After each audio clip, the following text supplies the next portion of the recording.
Today, we're going to learn some beginning guitar theory. I'm Jake from Guitar Gym Pro, and before we jump in, if you're struggling with bar chords, I've got a free video and guide that'll walk you through playing bar chords well in about 5 minutes. I'll have a link in the description so you can get that for free. All right, talking about theory encompasses so much, right? It's the ideas we have about playing. So what is music theory? So over, the past 10 years, I've come up with this working definition. Music theory is the words we use to explain the music we hear. Now that's really important. The words that we're using to explain it, the theory, comes after being able to hear it. A lot of people think, I need to learn more music theory. What music theory does is it allows me to play something and then communicate to somebody else exactly what I played in a way that they can understand. It's a way for us to communicate about music. This is so important. We're not trying to chase playing exotic scales or learn all these chords or do these things. What we want to do is we want to learn to play the music we like. We want to learn to play the music we want to play or need to play. And then we take that music and we start to give names to all the things that we're doing in there. So when we hear future songs, hear future ideas, someone is teaching us something, we go, I recognize exactly what that is. I learned about this in insert song here. So that's what music theory is, and that's what music theory is for. So the first thing that I want to do is I want to start talking about chords. When we start to play any song, there's a predictable set of chords that are going to typically come up depending on what key the song is in. If you already know how to play a few songs, you probably know this. If we're in the key of C, you're going to see a C, you're going to see an F, and you're going to see a G. If we're in the key of G, we're going to see a G, we're going to see a C, we're going to see a D.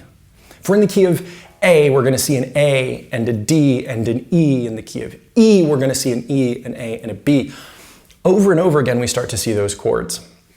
Now, what we can do is we can start thinking of those chords in relationship to the key. It sounds a little complicated, but it's pretty simple. In the key of C, we have 7 notes: C, D, E, F, G, A, and B. So what we can do is we number each of those notes. C is 1, D is 2, E is 3, F is 4, G is 5, B is 6, and then C is 7. Now, each one of those notes is going to have a chord that goes with it. We're going to have a C chord, we're going to have a D chord, we're going to have an E chord, we're going to have an F chord. And each one of those chords is either going to be major or it's going to be minor. 1 is always going to be major. 2 and 3 are minor. 4 and 5 are major. 6 is minor. And 7 is a diminished chord. But we almost never see those in pop songs. So we're not going to worry about our 7th chord right now. We're going to worry about, so in the key of C, C is 1 and it's major. D would be 2 and it would be minor. 3 would be E and it's also minor.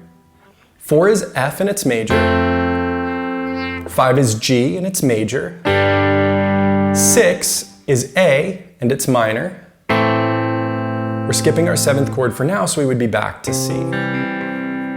So if we think about a chord progression in terms of the numbers, we might say something like a 1, 4, 5 progression, meaning that we're playing a 1 chord, C, 4 chord, F, or a 5 chord, G. We might hear of a 1, 6, 4, 5, which would be C, A minor, because the 6th chord is always minor, 4 is F, and then 5 is G, both major.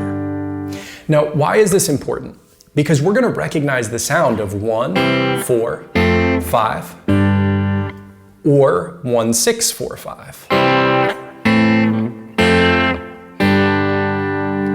And it's not always going to be in the key of C. We're going to hear songs that have those progressions in them, but they may be in another key. And if instead of thinking about the letter names, because if we don't have perfect pitch, we're not going to know what key a song's in when we hear it on the radio, but instead we're thinking about the relationship, which is what those numbers are for, we can start to recognize when we're hearing a familiar chord progression.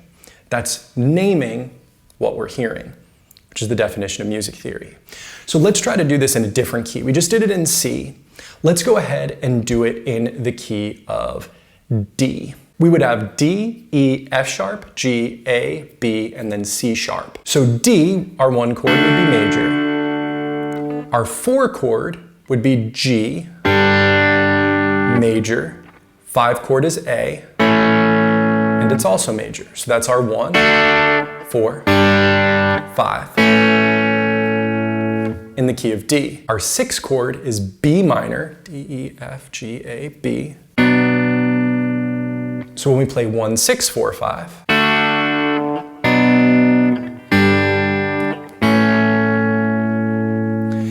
the chords may sound different in a different key, but the relationship between the chords is still there. And I'm hoping that you can hear when we play a 1, 4, 5 in C,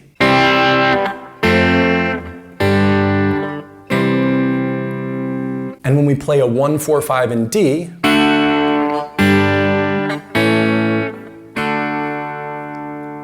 while there's some timbral differences or differences in the tone of the chords because I'm playing them in different spots, the relationship between them is still the same.